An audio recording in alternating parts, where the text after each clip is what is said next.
আজকে আমি উদারত যৌবনের পদার্পণ যখন করেছিলাম তখনকার কিছু কথা বলতে চাই। এখন তো ছেলেমেয়েরা প্রেম করে মোবাইলে, সহজ পন্থা। আগের দিনে একটি প্রেম ভালোবাসা করতে গেলে, বেশি দিন আগের না, ধরো 90 থেকে 2004-5 সাল পর্যন্ত প্রেম করতে গেলে পায়ের চামড়া উঠে যেত, 10 জোড়া জুতা ক্ষয়ে যেত। কেন? তখন তো মোবাইল ছিল না। কিভাবে প্রেম করতে হতো, প্রেমিকাকে দেখার জন্য প্রেমিকার বাড়ির আশেপাশে ঘুরঘুর করা লাগতো। মানে একটু বাইরে আসবে, একটু কি মারবে, এই দেখাটাই জন্য মানে সারা দিন অপেক্ষা করা লাগতো, একটু দেখার জন্য। কথা তো দূরের কথা। আগের দিনে আমরা চিঠি লিখতাম, বাজারে প্যাড পাওয়া যেত, প্রেমপত্র লেখার প্যাড পাওয়া যেত।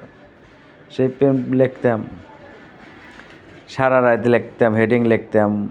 মানে চিঠির শুরু যে করবো, একের পর এক লিখতাম, মানে ভালো হতো না। একটু বলি, আজকে একটা হেডিংয়ের কথা বলবো, তারপরে আবার আলোচনা করবো ইনশাল্লাহ।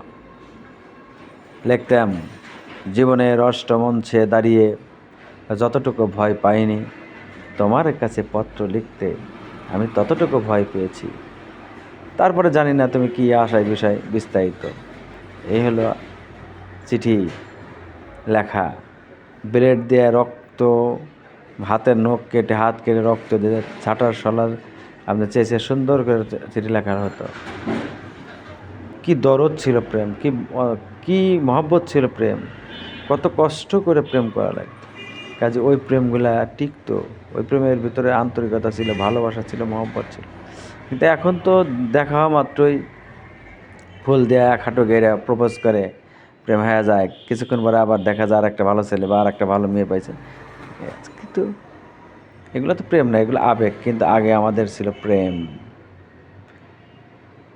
প্রেম ছিল। প্রেমিকার বাড়ি, আমার বাড়ি যদি সামনে হয়তো, মাঝখানে পুকুরে পারো প্রেমিকা ওই গোসল করতে যখন গেছি দেখছি অনেক সময়, তখন একটু গান গাওয়া লাগতো। এই কুলে আমি আর ওই কুলে তুমি, মাঝখানে নদী বয়ে চলে যায়। এই কুলে আমি আর ওই কুলে তুমি, মাঝখানে নদী বয়ে চলে যায়। থ্যাংক ইউ, সবাই ভালো।